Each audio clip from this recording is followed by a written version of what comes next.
この動画を見ていただきありがとうですわ。今回は人を動かす話し方について紹介したいと思います。たった2種類のコミュニケーションを使い分けることによって人をやる気にできたり、コミュニティで意見を通しやすくできます。動画の台本を作るにしても、これは応用が利くと勉強したくなりました。人間のやる気を操るコミュニケーションテクニックなわけですね。ピンポーン。今持っているものを失うのが怖い。これを回避フォーカスと言い、これから手に入るものを失うのが怖い。これを獲得フォーカスと言います。褒め方と仕事の進め方が異なります。この人説得しても全くやる気でないなとなったら、もう一つのアプローチを試してみましょう。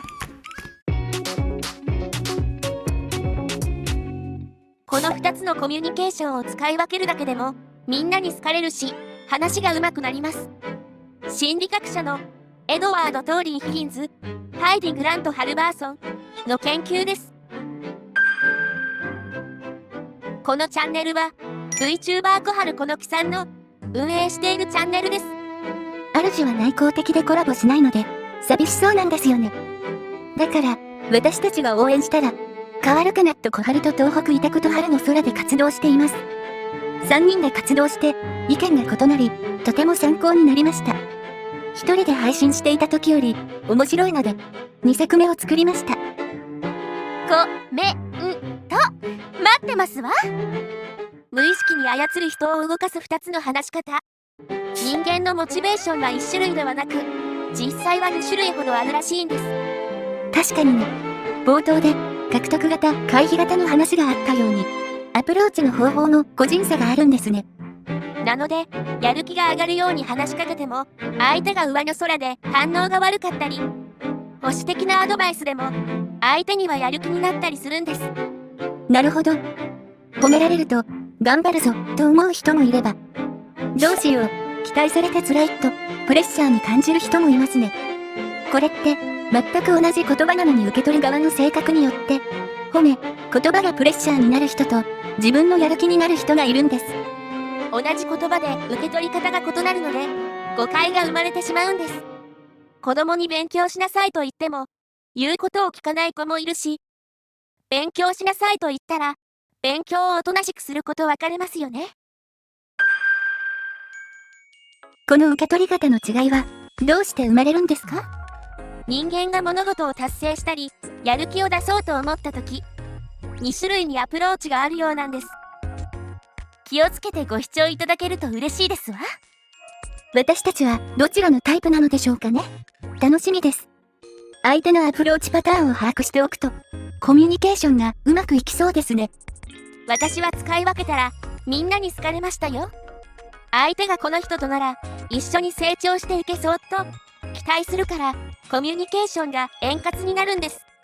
親友、家族にも使えるコミュニケーションテクニックです。今日、春の空さんに勉強していただくのは、獲得フォーカスと回避フォーカスという考え方です。これをコミュニケーションに使っていこうという考えですね。人間のモチベーションは2つに分けられるのです。やる気になる過程が2種類あるとも言えます。1つ目が獲得フォーカスです。何ですか？その獲得フォーカスは、チャンスを逃さないように最大の利益を手に入れるよう。これがモチベーションの源です。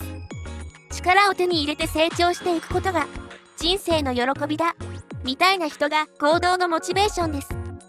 だから彼らにとってはチャンスを逃すことは失敗よりも怖いんです。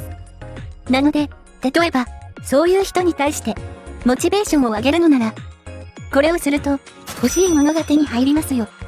さらにこれをしなかったらチャンスを失いますよ。機会損失ですよ。って風にアプローチしてあげると、獲得フォーカスさんは動いてくれるわけですね。では、獲得フォーカスの反対、回避フォーカスが求めるのは安定感と信頼性です。危険を回避すること、責任を全うしたり、何かをやり遂げること。とにかく、損を最小限に抑えること。こういったものに目標を持ちます。そうすると、失敗しない確証を説明して、安心感を与えるとモチベーションが上がりそうですね。これを回避フォーカスの人にチャンスを失いますよと言っても、いや、別にチャンスなんかいらないになりますね。だから、このままだと安定がなくなりますよ、と不安を与えるんです。結論は、相手に対して何を言えば動いてくれるのか、何を言えば賛同してくれるのかがわかります。今持っているものを失うのが怖い、回避タイプ。これから手に入れるものが失うのが怖い、獲得タイプ。ですわ。これ覚えておくだけでも、だいぶコミュニケーションが楽になります。だから喋っていて、あれ？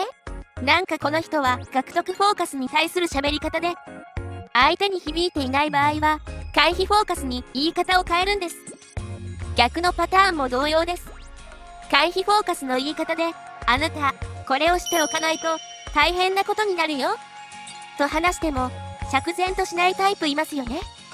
このタイプの人に、これをもしやったら、チャンスをつかめるよ。こういう利益があるよ。そう話すと、やってみようかなと、相手が話に関心を持ってくるんです。結局、モチベーションの違いなんですよね。このコミュニケーションの使い方。獲得フォーカスと回避フォーカスに対する話し方の使い分けができるだけで、私たちのコミュニケーションが向上するので、ぜひ採用していきたいです。例えば、声をかけるモチベーションでも、獲得フォーカスの人が褒められる、称賛されることで、モチベーションが上がります。一方で、回避フォーカスの人は、批判を回避することに対して、インセンティブ、動機がつきます。簡単に言うと、獲得フォーカスと回避フォーカスは、求めるものが違うんです。獲得糸口フォーカスは、うまくいってるよ、いい感じと言ってもらえるとやる気が出る。回避フォーカスは、身の回りの危険を常にチェックするので、褒められても、本来のやる気が出ない。小さな批判を探して消していくのが、回避フォーカスの考え方です。大きな批判をすると、へこんじゃいますから、気をつけましょう。仕事の進め方の違い。獲得フォーカスは、リスクを好む。リスクを好んで挑戦して、多くのことに手を出します。弊害があって、たくさん手を出しすぎることにより、先延ばし、後回しにしがちです。春の空さんたちも、経験ありませんか？私は、部屋が散らかっていたら、片付けないと気が済まないので、一つのことに集中するようにしています。なるほど。私と考えが違うんですね。私は、配信活動で獲得したいものがあったので、その小春チャンネルに加わっているんです。じゃあ、春の空さんは、回避型でしょうね。回避フォーカスの人はリスクを避けて安全を優先します。だから、シングルタスクを心がけます。やり始めたら、それを最後までやり遂げます。計画もきちんと立てて、所要時間とトラブルも想定します。仕事を完了することが多いのは回避フォーカス。なので、会社員では仕事を優先的に振り分けられる傾向にあります。見えないチャンスに挑戦してほしい。起業しよう。投資しよう。そんな人には、獲得フォーカスの話し方。期間内に仕事を終わらせてほしいって時は、私のような回避フォーカスにお願いするといいんですよね。相手が回避か獲得か分かるだけで、コミュニケーションが楽になりますね。獲得フォーカスに響く言い方は、実験的な言い方、試してみようなど、抽象的なことが響きます。なるほど、夢追い人なんですね。私、回避フォーカスが響く言い方は、分析かつ具体的です。試してみよう、楽しいよね、こういう風になりたい。というのが私、獲得フォーカスタイプです。データが、数字は、こうだよね、こういうステップでやろう。というのが回避フォーカスです。獲得、ビジネスの先にある新しさ、抽象的な目標をプレゼンすると、私のような獲得タイプは刺さります。スピード重視で、短期決戦で物事を次々と決めていきたいです。回避、問題があり、解決には、この手法が必要です。このために、私の事業がいいと思っていきます。これが私の好みです。正確さを求めます。持久走を走るようなタイプです。ずんこさんとは性格が異なりますが、YouTube チャンネル運用には、小春さんの役割の振り分けが、持ち味を生かすことになります。